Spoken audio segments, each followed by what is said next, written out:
नमस्कार मित्रों, मैं हूं संजय सोनवनी। हमारे सामने बहुत सारे कूट प्रश्न हैं।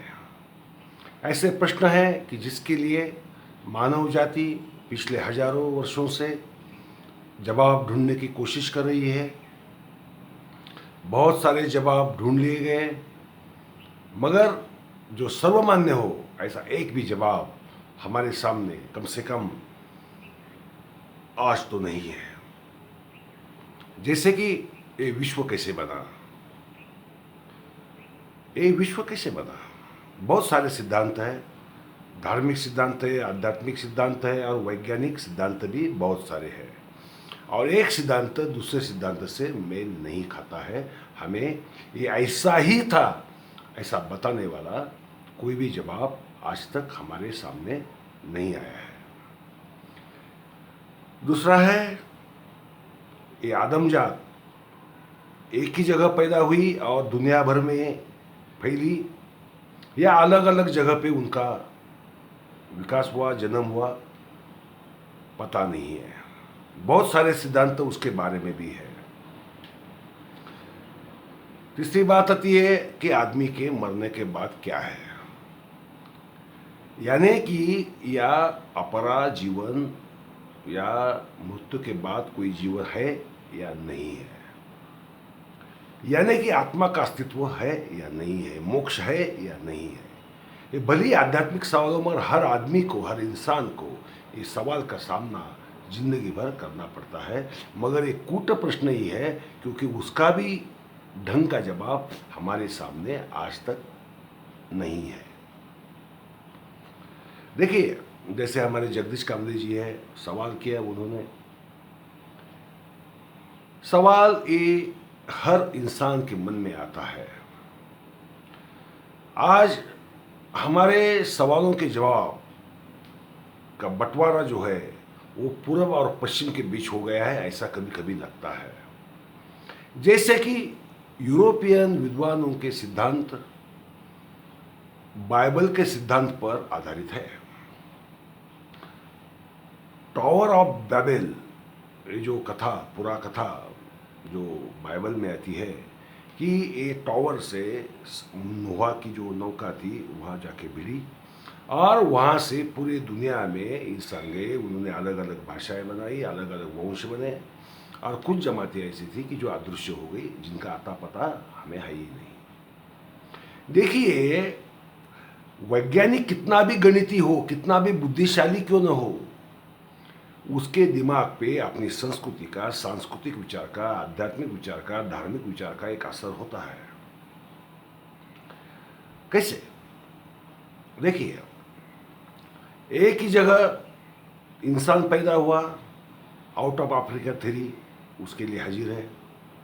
एक ही जगह पर सिमटा हुआ, शून्य में सिमटा हुआ विश्व था, सारे तत्व थे, अवकाश हो, वस्तुमान हो, और जो बल होते हैं, गुरुत्व बल वगैरह, वो एक ही जगह पे सिमटे हुए थे, शून्यावस्था में थे। उसका विस्फोट हुआ और फैलते फैलते फैलते फैलते आज का विश्व बना है। और एक दिन ऐसा आएगा कि विश्व वापस सिकुड़ता जाएगा और बिग क्रंच थ्योरी जिसे हम कहते हैं, उसके अनुसार वो वापस शून्यावस्था में विलय हो जाएगा और ये विश्व एक ढंग से नष्ट हो जाएगा। भाषा का सिद्धांत भी देखिए, कहते हैं इंडो यूरोपियन जो पुरातन जमाने के आदिम एक ही जगह पे, किसी जगह पर, चाहे वो स्टेपे हो, कॉकेशस पर्वत हो, जर्मनी हो, हिंदुस्तान हो या और कहीं हो, वो ठिकाने का अता पता आज तक नहीं है, मगर एक ही जगह पे थे। वो किसी वजह से उनका दुनिया में फैलना शुरू हो गया और इंडो यूरोपियन भाषा बोलने वालों का एक समुदाय विश्वव्यापी यूरोप से लेकर भारत तक अस्तित्व में आया, ऐसा ये सिद्धांत मानता है। ये सिद्धांत का मूल अर्थ वही है जो टावर ऑफ बैबल में सिमटा हुआ है, क्योंकि एक जगह था कुछ भाषा बोलने लोग, पहले वो बिखरे, अलग अलग भाषाएं उसी भाषा समुदाय की बनी इंडो यूरोपियन भाषा समुदाय जिसे कहा जाता है। विश्व भी एक ही जगह सिमटा हुआ था, उसका विस्फोट हुआ, फैल गया। आदमी भी एक ही जगह अफ्रीका में कहीं तो पैदा हुआ। वो लाख 1.5 लाख साल पहले पैदा हुआ, फिर 60,000 साल पहले उसका बिखरना शुरू हो गया और वो पूरी दुनिया में उसका वितरण हुआ और आज पूरी धरती पर इंसान उसी लिए है। मगर वो जन्मा कहाँ? वो एक ही जगह जन्मा, अफ्रीका में जन्मा। अभी हमें जरा इन सिद्धांतों पर गौर करना चाहिए, समझना चाहिए और विचार करना चाहिए। पहली बात तो यह है कि जगदीश कामत जी ने कहा कि भारत में तो 40-50 साल, 1000 साल पहले के भीमबेटका के चित्र है। उससे भी पहले के 1 लाख साल पुराना जो हड्डियों के, कंकालों के कुछ अवशेष मिले थे साउथ इंडिया में, तमिलनाडु में। अभी इसमें दो बातें हैं। होमोसेपियन कब पैदा हुआ, निएंडरथल इंसान कब पैदा हुआ, और उसके जो होमो इरेक्टस वगैरह जो पूर्वज थे वो कब और कौन से वक्त पैदा हुए और ख़त्म कब हुए। कहा यह जाता है कि आज के हम होमोसेपियन के वंशज हैं। इससे पहले निएंडरथल जमात प्रजाति इस धरती पर रहा करती थी। ये निएंडरथल नष्ट हो गया, वो होमोसेपियन से प्रतिकार नहीं कर सका, उनसे वो हार गया और ख़त्म हो गया। एक सिद्धांत ऐसा भी कहता है कि निएंडरथल इंसान और होमोसेपियन के बीच संकर हुआ और आज हम जो है वो उनके मिले जुले या संकरित वंशज है, ऐसा भी सिद्धांत है। अब मजे की बात यह है, होमोसेपियन अफ्रीका से दुनिया भर में 60,000 साल पहले बाहर निकला और 40 ईसा पूर्व 40,000 साल पहले वो पूरी दुनिया में स्थिर हो गया। तो ये निएंडरथल कहाँ आया था? कहते हैं वो भी अफ्रीका में ही आया था। कहते हैं कि इतना ही नहीं, जो होमोनिड्स है, जो पूरा मानव है, कि जो मानव प्रजाति के पुरातन पूर्वज है, वो भी अफ्रीका में पैदा हुए। अभी इस सिद्धांत को छेद देने वाले या विरोध करने वाले सबूत बाद में सामने आए। जैसे कि होमोसेपियन का ही एक सबसे पुराना सबूत मोरक्को में मिला। उसके बाद जो होमोनिड्स है उनका सबूत कहा जाता था कि 1-1.5 अरब साल पहले अफ्रीका में पैदा हुआ, मगर उससे भी पुरातन सबूत यहाँ वहाँ नहीं, म्यांमार में, ब्रह्मदेश में मिले, उससे भी पुरातन। तो इंसान या इंसान के पूर्वज धरती पर एक ही जगह पैदा हुए थे, ये कहने का आधार क्या है? ये जो कंकालों के सबूत मिलते हैं या जो पुरातन अवशेष मिलते हैं वो एक जगह मिले, इसका मतलब ये नहीं कि वो उनकी जन्मभूमि है। कुछ साल बाद वैसे ही अवशेष, उससे भी पुरातन अवशेष कहीं भी मिल सकते हैं। श्रीलंका में मिल सकते हैं, ऑस्ट्रेलिया में मिल सकते हैं, चाइना में मिल सकते हैं, भारत में भी मिल सकते हैं। तो क्या हम इंसान का ओरिजिन अमुक या विशिष्ट भूमि से है, ऐसा हम कैसा कह सकते हैं? नहीं कह सकते। वैसे ही भाषा का भी है। भाषा का वितरण एक ही जगह, एखादी भाषा वैदिक या संस्कृत या इंडो यूरोपियन, पूरा प्रोटो इंडो यूरोपियन एक ही जगह पैदा हुई और दुनिया में फैली, ऐसा हम कैसा कह सकते हैं? इसके लिए हमारे सामने, हमारे पास सबूत क्या है? एक भी सबूत नहीं। तर्क भी ठीक से नहीं है, तर्क भी ढंग का नहीं है। सबूत ना हो मगर कम से कम तर्क ऐसा होना चाहिए जिसकी वजह से हम अंदाज़ा लगा सके कि क्या हुआ होगा हमारे पिछले अतीत में, जो हमें मालूम ही नहीं है, हम जानते ही नहीं है और हमारी समझ में वो नहीं आ सकता।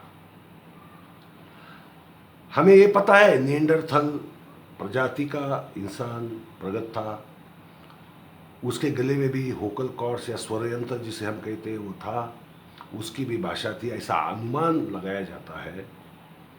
और वो निएंडरथल आदमी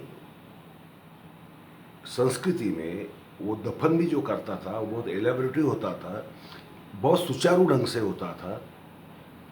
और ये होमोसेपियन प्रजाति आई, वो कहाँ से आई, वो कौन से केमिकल से आई, वो कौन से रसायन से आई, कौन से सामग्री से आई, क्या कच्चा माल था उसे बनाने के लिए। और वो एक ही जगह वो कच्चा माल या कच्ची सामग्री थी और वहीं वो पैदा हुआ, वही बढ़ा, उसकी संख्या बढ़ी और बाद में दुनिया में वो गया। ये जो अनुमान हम लगाते हैं ये अनुमान सही नहीं है, सही हो भी नहीं सकता। मगर ये टॉवर ऑफ बैबल की थ्योरी है जो यूरोपियन विद्वानों पर इतनी हावी है कि वो किसी भी चीज का जन्म स्थान एक ही जगह थी ऐसा कुतर्क वे करते हैं, अपने सिद्धांत रखते हैं। वो सिद्धांत रखते समय उन्हें दो फायदे होते हैं, तो गणित, दूसरा उनकी भाषा, और तीसरा आजकल हमारे भारतीय लोगों को या दुनिया के किसी भी लोगों को यूरोपियन लोगों ने कहा तो ब्रह्म वाक्य है ऐसा लगने लगता है। बहुत दूर नहीं जाता। अभी हमारे डिस्ले सर है जो आदर्श शिक्षक का अंतर्राष्ट्रीय पुरस्कार उन्हें मिला, वो बाहर के लोगों ने दिया तब हमें डिस्ले मालूम हुआ। उससे पहले डिस्ले तो यही के थे। जो भी वो अच्छा हो बुरा हो, मैं उसके विवाद में नहीं जाऊंगा, मगर शिक्षा में उन्होंने जो भी प्रयोग किए वो तो यही किए थे।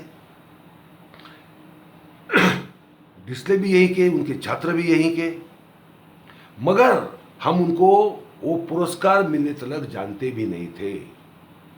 और पुरस्कार मिला तो 7 करोड़ रुपए का है, तो 7 करोड़ की चर्चा ज्यादा है।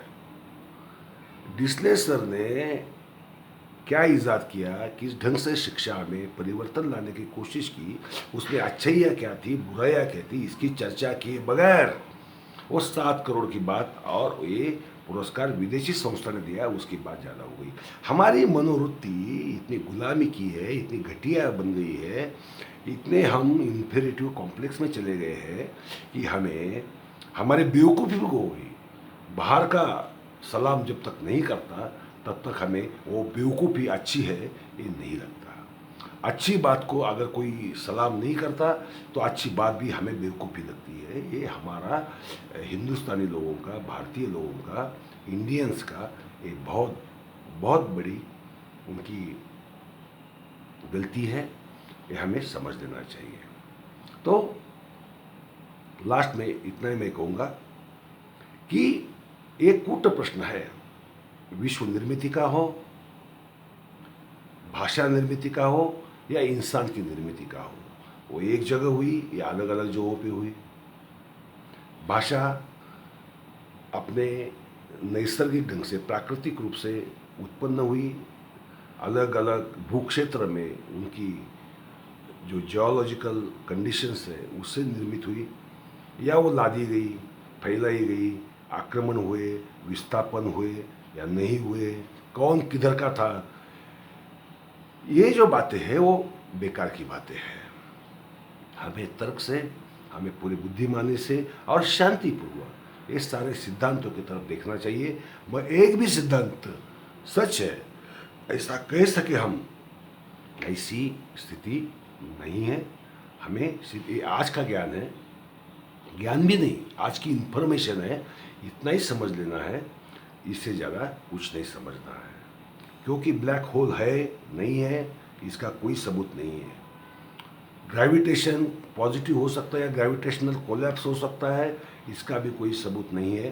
क्योंकि मेरे अनुमान में ग्रेविटी ये स्यूडो एनर्जी है, ये ऊपर एनर्जी है, और वो महत्वपूर्ण यानी कि मूल रूप की एनर्जी नहीं है। ये मेरा ख्याल है, वो गलत हो सकता है, ऐसी कोई बात नहीं है, मगर ये ख्याल है। आपको भी सोचना होगा, नए नए ढंग से, अलग अलग ढंग से सोचना होगा, ज्ञान को आगे ले जाना होगा। मगर ये जो सिद्धांत रखे जाते हैं वो सही है, ऐसी बिल्कुल भी बात नहीं है। आजकल हमारे देश के बुद्धिस्ट लोग ये कहते हैं कि जहाँ भी खोदो वहाँ बौद्ध अवशेष मिलते हैं। ये सच नहीं है, मगर गरूर से कहा तो जाता है, ये भी बात है। ये हिंदुत्व की, वैदिकत्व की बात करने वाले ये जो आरएसएस वगैरह है, वो ऐसे ही बेकार के सिद्धांत रखे जाते हैं, लोगों के ऊपर थोपते जाते हैं, और आरएसएस के लोग औरों के ऊपर वो थोप कर हमारी महान संस्कृति, हमारी महान विचारधारा, हमारे पुरखे इतने विद्वान थे, वेदों में सब कुछ है, ये सब बताते जाते हैं।